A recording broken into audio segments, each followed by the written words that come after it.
Have you ever had someone get so angry over something so small that they ended up destroying their own life in the process?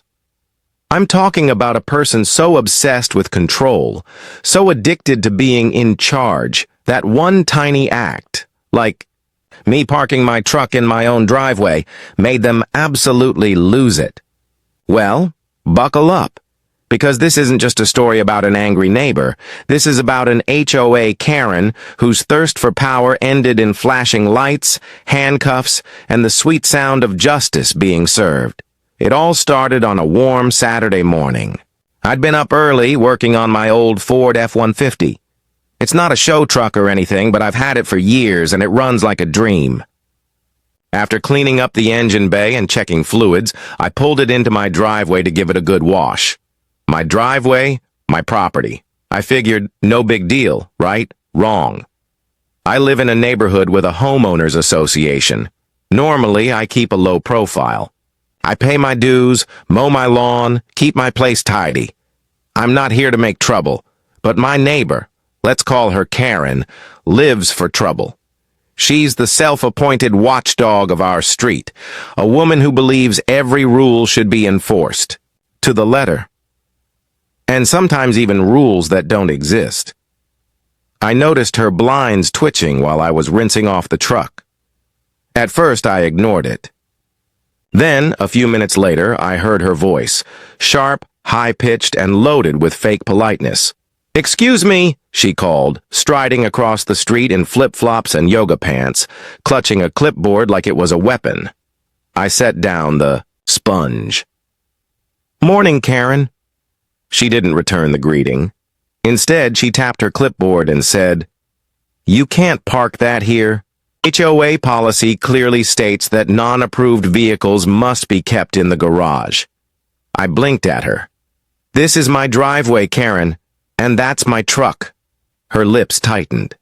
"Driveways are for temporary parking only. Your vehicle must be inside your garage when not in active use." I almost laughed. "Active use? I'm literally washing it right now." She gave me this smug look, the kind that says, "I've got you." "I'll be reporting this to the board.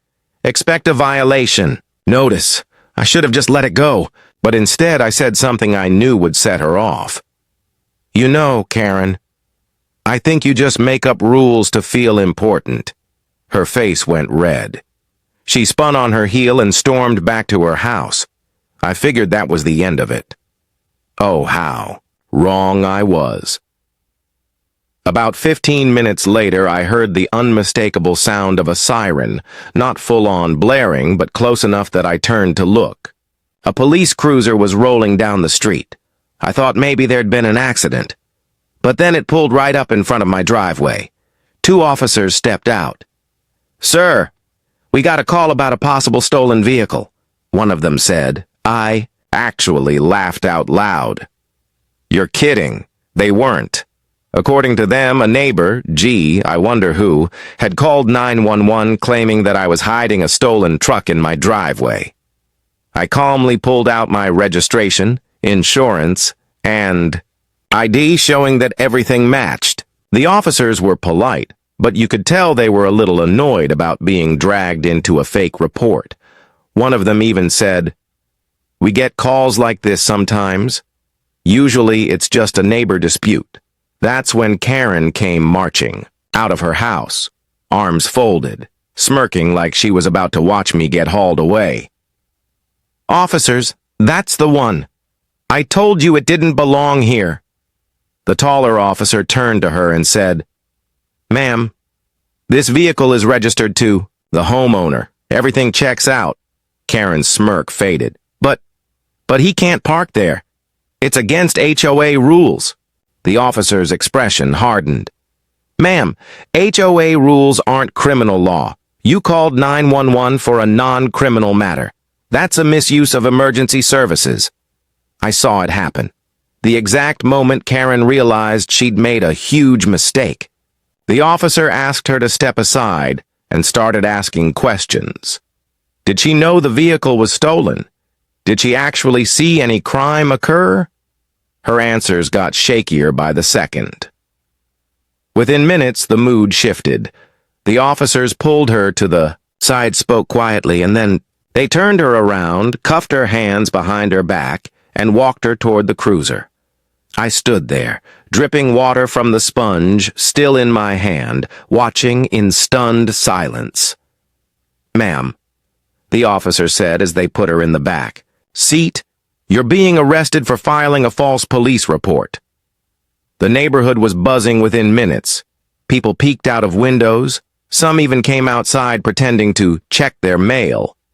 Karen, the queen of HOA rule enforcement, was now sitting in the back of a police car, over a truck parked in my own driveway, and while that moment was satisfying beyond words, it was just the beginning. Because what happened next turned this petty feud into an all-out neighborhood scandal that no one saw coming. The moment that cruiser pulled away with Karen in the back, I thought that was the peak of this bizarre neighborhood drama. But I had no idea. It was just the warm-up act. The real fireworks were still coming, and they were going to burn a whole lot brighter than anyone expected. Word spread through the neighborhood like wildfire. By the next morning, it seemed like everyone knew Karen had been arrested. I went to grab my coffee and found 3 different text messages from neighbors I barely knew, all asking, "Is it true?" or "What happened?"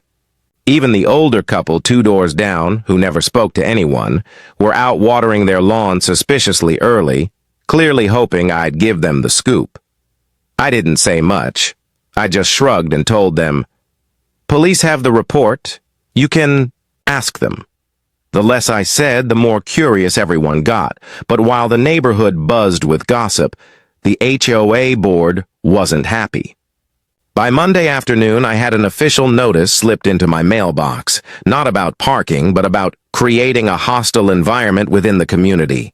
I actually laughed out loud.